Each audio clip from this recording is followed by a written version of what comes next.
Pemirsa Sinpo TV, saat ini Anda sedang menyaksikan program baru dari Sinpo TV, yaitu adalah Roni Metafisika. Bersama dengan saya, Roni Francis, seorang ahli metafisika Cina klasik. Kita akan membahas sesuatu tentang metafisika yang berkaitan dengan bisnis, kehidupan, hubungan, dan juga hal-hal lainnya. Bisa juga menyangkut mengenai keuangan. Nah, inilah program baru Roni Metafisika. Yuk, mari kita bahas mengenai metafisika. Nah, para pemirsa Sinpo TV, kebanyakan kalau kita mendengar kata-kata dari metafisika, orang kebanyakan berpikir bahwa ini adalah sesuatu yang disebut dengan ada hubungan dengan mitos, klinik, dan lain-lain sebagainya. Sehingga menyebabkan orang itu takut ketika berhubungan dengan namanya metafisika. Padahal metafisika itu ada banyak sekali jenisnya. Di dalam namanya metafisika Cina, itu kita mengenal ada 5 kategori di dalam sana. Yang pertama yaitu ada kategori dari namanya Sang, yaitu yang berhubungan dengan namanya gunung. Bisa jadi itu mengenai pernafasan, bela diri, dan hal-hal lainnya. Yang kedua adalah Yi, yaitu adalah yang berhubungan dengan pengobatan. Anda mungkin pernah mendengar atau Anda pernah mengenal yang disebut dengan namanya TCM, Traditional Chinese Medicine. Nah, kemudian yang berikutnya adalah Ming, adalah ilmu bagaimana membaca nasib. Nah, kalau kita bercerita tentang nasib ini berbeda-beda dari tanggapan reaksinya, nanti akan kita bahas. Intinya di sini adalah kita membahas mengenai peluang, opportunity yang dari orang tersebut. Dilihat dari tanggal lahirnya. Kemudian yang keempat adalah Pu, adalah ilmu forecasting, adalah ilmu untuk meramalkan. Tapi bukan artinya meramalkan masa depan, kita melihat sesuatu prediksi di masa depan, bukan seperti itu, tapi kita melihat kemungkinan yang dapat terjadi dilihat dari peristiwa-peristiwa yang ada. Itu adalah Pu. Yang terakhir adalah Xiang, yaitu adalah ilmu bentuk. Anda mungkin di sini lebih familiar untuk mengenai Feng Shui. Ini adalah salah satu bentuk metafisika untuk bentuk tersebut. Ada lagi kalau di dalam bentuk yang disebut dengan namanya face reading. Nah, semuanya itu kita membahasnya di dalam ilmu metafisika yang di dalam program ini akan kita kupas satu persatu. Nah, tentunya ketika Anda menyaksikan program ini, Anda sudah mulai lebih terbuka mengenai apa itu metafisika dan Anda bisa belajar jauh lebih banyak dan mengetahui apa yang bisa menjadi mitos, apa yang menjadi fakta di dalam metafisika. Mari kita lihat asal muasal metafisika pertama kali.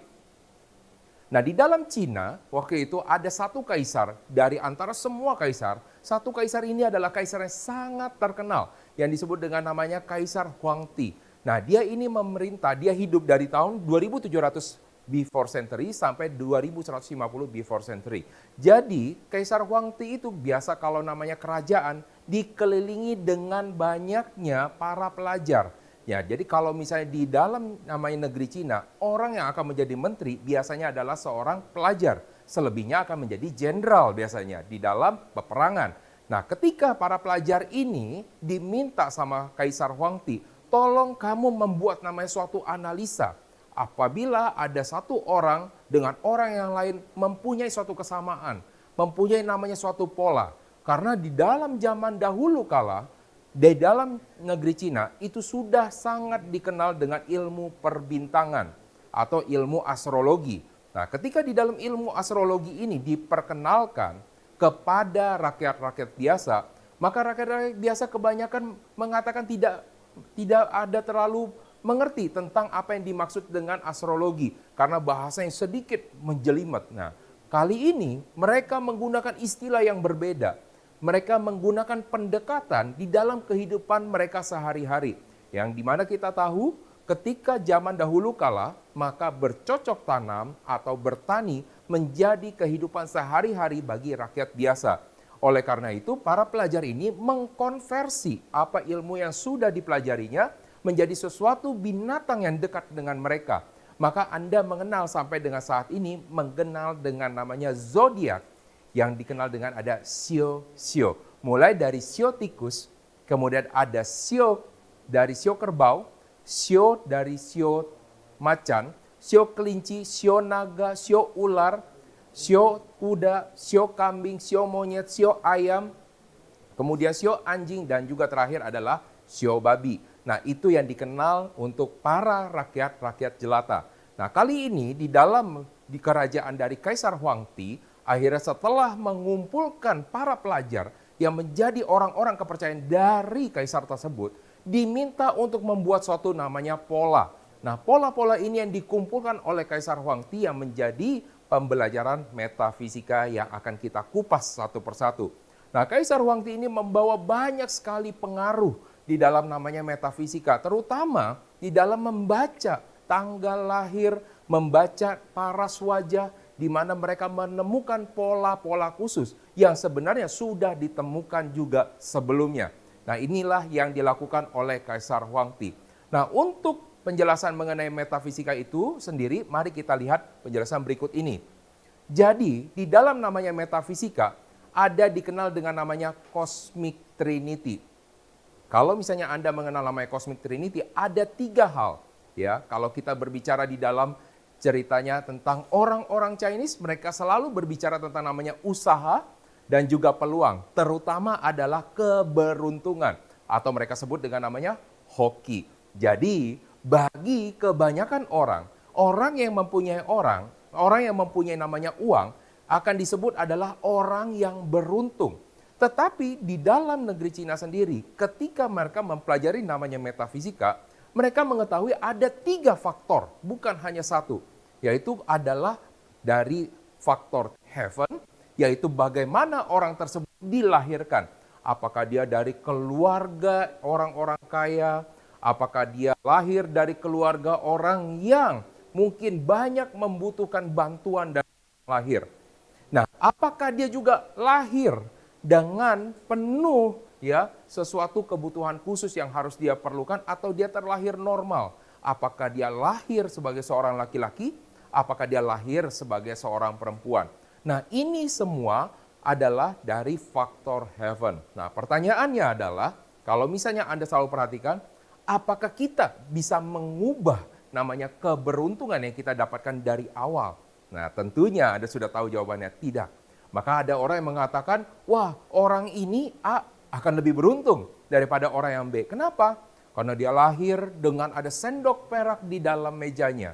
Karena yang ini lahir hanya merupakan makan dari menggunakan tangannya sendiri. Ini adalah keberuntungan heaven. Ini adalah keberuntungan yang didapatkan secara take it for granted. Tidak perlu Anda usahakan. Apakah ini akan menjadi patokan kesuksesan seseorang? Ternyata tidak.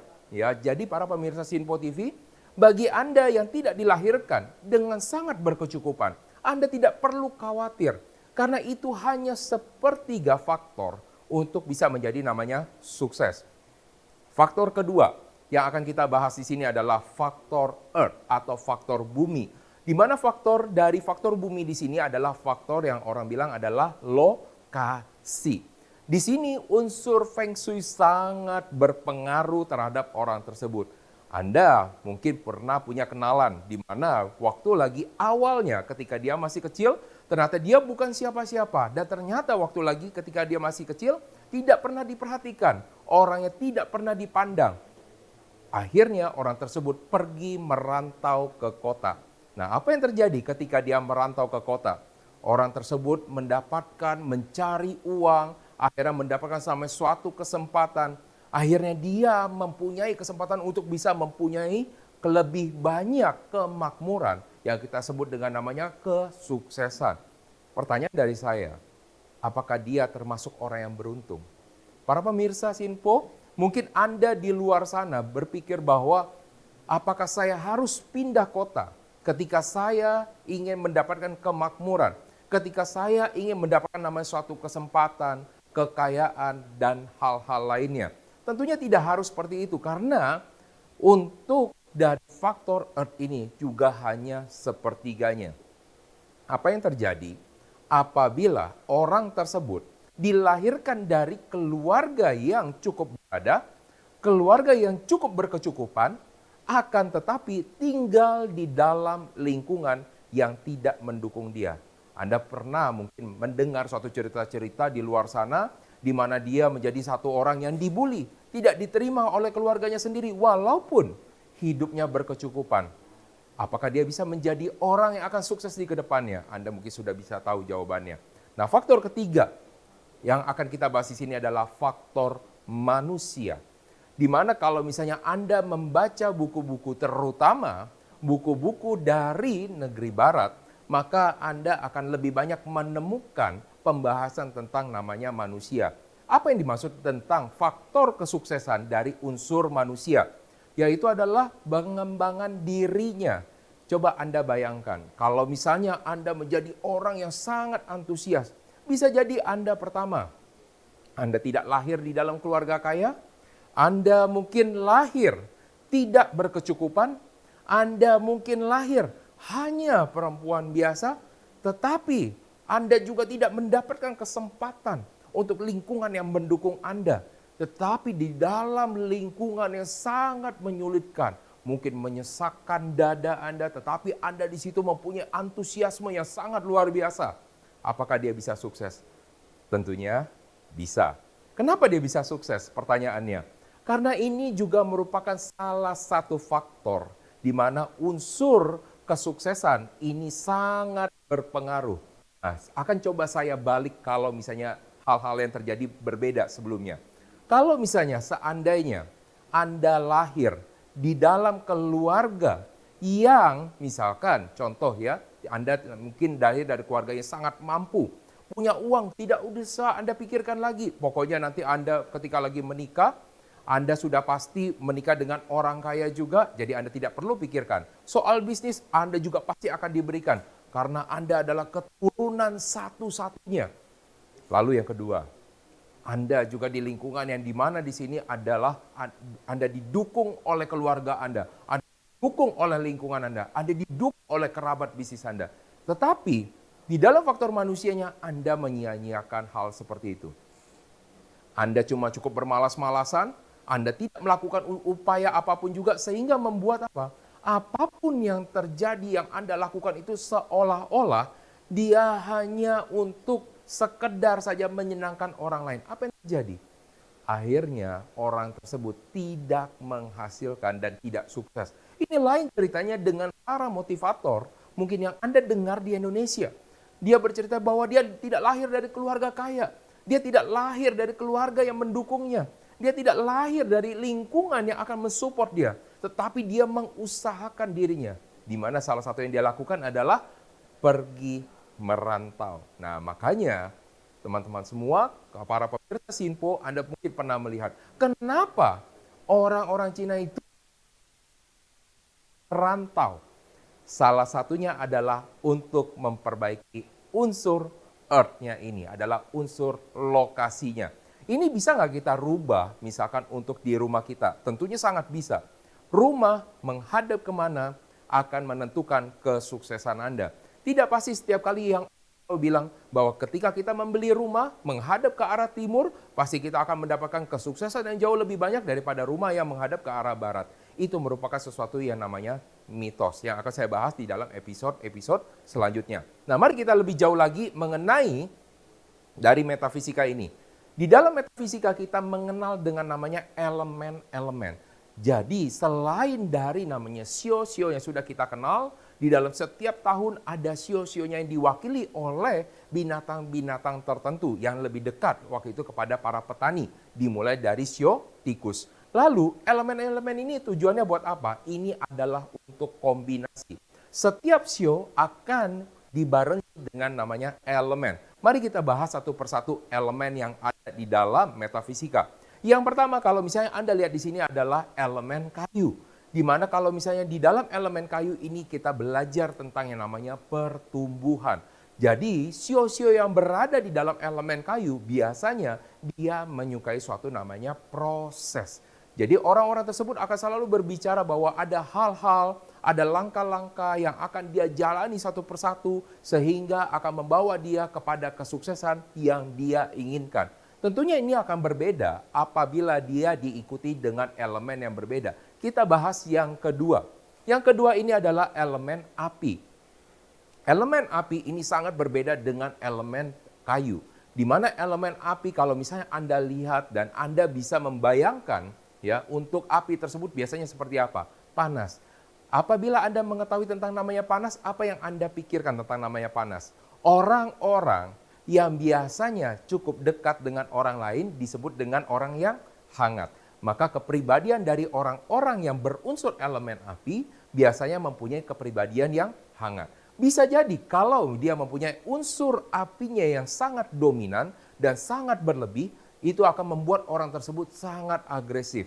Mungkin Anda pernah menemukan orang-orang ataupun teman-teman Anda, atau bisa juga keluarga yang saat ini menonton bersama dengan Anda, mempunyai elemen api yang sangat dominan. Anda bisa melihatnya orang yang sangat ambisius, sangat ingin terlihat meyakinkan, terlihat sangat agresif. Inilah ciri-ciri orang yang mempunyai elemen api.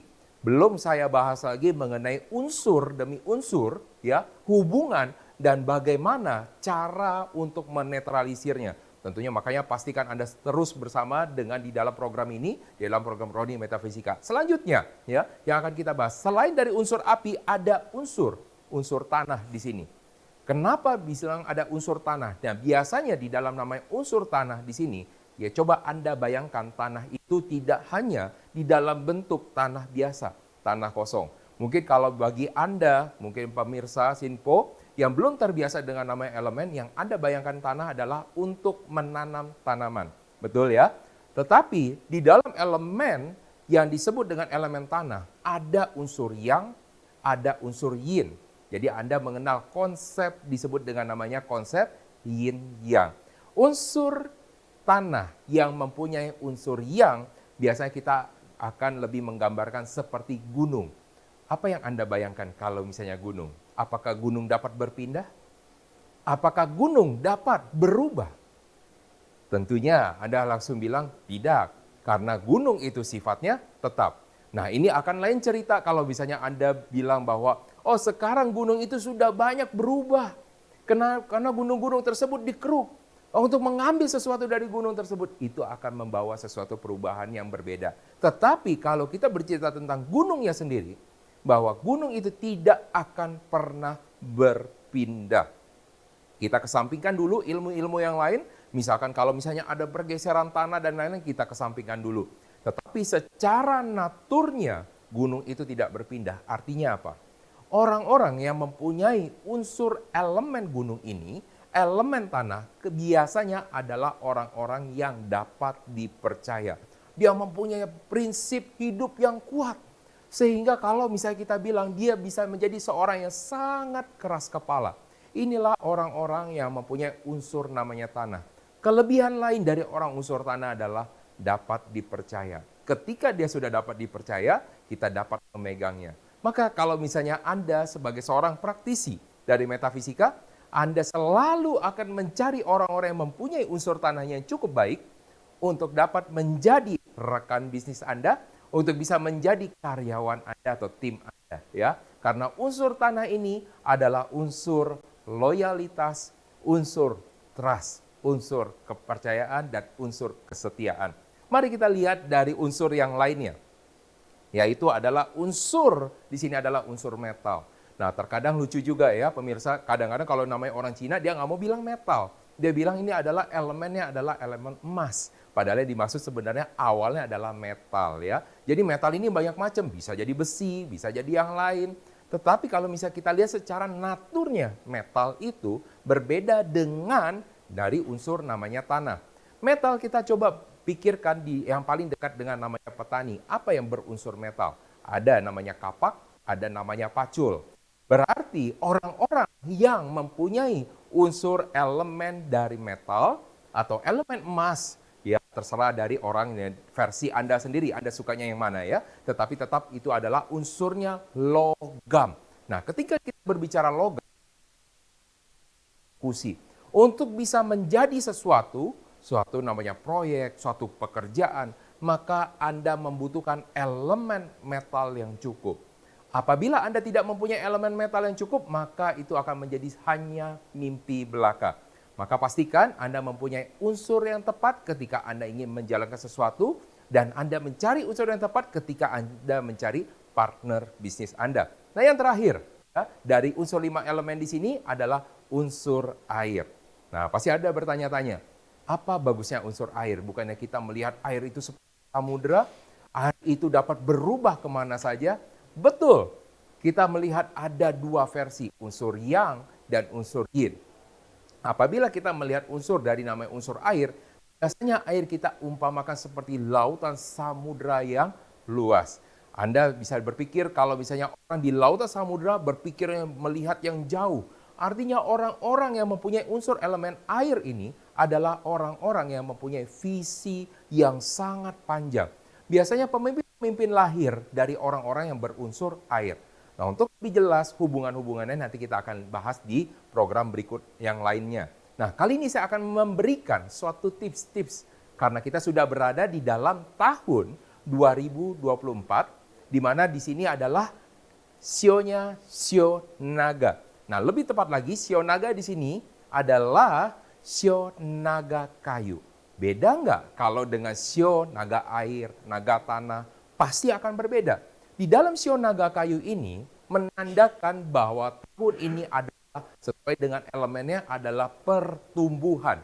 Bagi beberapa orang akan merasakan ada pertumbuhan di dalam bisnisnya, di dalam karirnya, di dalam ekonominya, ada namanya perbaikan. Apakah selalu ini akan menjadi lebih baik? Namanya pertumbuhan biasanya diasumsikan secara positif. Tapi ingat bahwa kalau kita belajar namanya metafisikal jauh lebih dalam lagi, bahwa hubungan antara naga dengan naga ada disebut namanya self punishment. Di mana artinya kalau Anda tidak bisa mengelola dengan hati-hati, apa yang terjadi? Maka Anda akan menjadi mismanagement yang akan mengakibatkan pertumbuhan tersebut akan berbalik menjadi merugikan Anda. Maka Anda pastikan ketika Anda mempunyai sesuatu bisnis di dalam unsur yang bersio naga ini, ya, di dalam tahun naga ada namanya pertumbuhan. Tetapi ada warning, ada peringatan dari saya untuk Anda semua para pemirsa. Apabila Anda mempunyai sio, yang pasti nih ya, sio yang pasti kita sebut dengan namanya sio yang paling ciong dengan sio naga adalah sio anjing. Apabila Anda mempunyai sio anjing, maka Anda harus menahan diri Anda lebih banyak dibandingkan yang lain. Karena di dalam tahun ini Anda mendapatkan namanya halangan. Anda mendapatkan namanya ujian. Maka jangan selalu Anda berpikir karena ini semua pertumbuhan, maka Anda harus semuanya mengupayakan dan melakukan semuanya di dalam tahun ini. Nah, pemirsa Sinpo, itulah beberapa penjelasan mengenai metafisika. Semoga itu dapat membantu Anda, baik di dalam bisnis, karir, dan juga kehidupan Anda. Saya Roni Francis, pamit undur diri. Sampai jumpa.